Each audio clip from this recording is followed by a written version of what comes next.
नमस्कार जय जगन्नाथ सांग मैंने आसतु आज मटर आलू एक तरकारी आ पूरी बनैबा। प्रथमे सोरिष तेल को एक कड़े नहीं से जीरा को फुटेदबा से किसी गोटा मसला जमीक गुजराती तेजपत्र देदेबा। तापर टिक टिक कटा होता पियाज को तेल रे पकई ताकू भल भाव में गोल्डन ब्राउन हवा पर्यंत भाजी नवा। मटर आलू तरकारी कला बेले प्रथमे मु मटर आ आलू को सिझेकी रखी नहीं एठारे अदा रसुण एवं सब कंचा लंकार एक पेस्ट को मसला रे पकेकी भल भाव में कषि नहीं।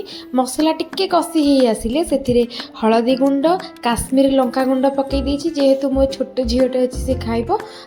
हलदी एवं काश्मीरी लंका गुंड को भल भाव में आम टे मसला रे चली देला फल हलदी आ लंका गुंड मसला रे भल भाव में मिसी जाइए भल भाव में कषि हो फल मसला रे गोटे भल कलर पड़े आस। देखो मसला केते सुंदर कलर चली आसी से आम किसी कटा टमाटो देदेबा तापर किसी स्वाद अनुसार लुण देदेबा। टमाटो पकई सारा पर लुण पकईले आम टमाटोटा जल्दी सीझीज आ मसला भल भाव में मिसीज टिके चलई देला टिके पानी दे भल भाव में मसला को टिके कषि नवा। से किसी धनिया गुंड जीरा गुंड गरम मसला करी पाउडर आदि दे भल भाव में कषि नवा।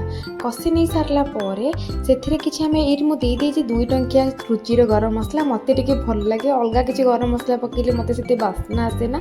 ये 2 टंकिया रुचिर गरम मसलाटा मत बहुत पसंद कौ मानक यही गरम मसला रोसे कला बेले पसंद मत कमेंट सेक्शन में जनइबे। भल से कषि सारा से आगुरी सिझा होता मटर आलू को पकईकी मसला भल से गोले गाड़े मसला को तरकारी सहित भल भाव में मिसई देला तरकारी को हाई फ्लेम रे आम टे फुटवा पाई छाड़ीदबा। मटर आलू तरकारी प्रकृत में टिके पतला हेले भल लगे जेहेतु ये आम पूरी सहित खाइबा। मु कौन करके मोटा कर नहीं छोट छोट कटा होता पनीर को मटर आलू तरकारी पकई देछि कहीं झीर इच्छा था टिके पनीर तरकारी खाइबो बोली किंतु अन्य माने घरे भल पाइबेनी पनीर तरकारी पूरी रे मटर तरकारी भल पाइबे तेणुकरी मटर और पनीर को मिसेकी तरकारी कर देछि। एठी तरकारी रेडी हो जाइए किछि कटा धनिया पत्र दे तरकारी को गार्निश कर नहीं। देखो तरकारी केते सुंदर लगुच खाइबा को बहुत भल लगे। ये कड़े टे तेल नहीं भल भाव में गरम हाँपाई छाड़ी दी गरम हो सारापर गोटे गोटे पूरी को बेलिकी गोटे गोटे छाणी दौची। ये पूरी उपरे टिके तेल को यदि छिंचा पिठा खड़िकार ताहले पूरीटी भल भाव में फुलवाक लगे। ये बहुत कम तेल व्यवहार करी पूरीटी फुली सारापर एपट सेपट लेउटे देकी आम पूरीटी हो आसलानी वर्तमान काढ़ी आनिबा। तापर आउ एक पूरी को पुनर्बार प्रथम पूरी भाया छाणी नवा। पुणी तेल पूरीटी उपरे टिके टिके टिके टिके करी तेल पकईले पूरीटी फुलवाक आरंभ कर। पूरी की एपट सेपट करदे पूरी को टिके गोल्डन हवा पर्यंत पूरीटी को छाणी नवा।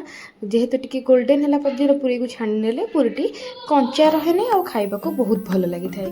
ये पूरी गुड़िक मुझे भल भाव में छाणी नहीं। देखो पूरी गुड़िक केते सुंदर भाव फुली ये पूरी को मुझे बाड़ी नहीं।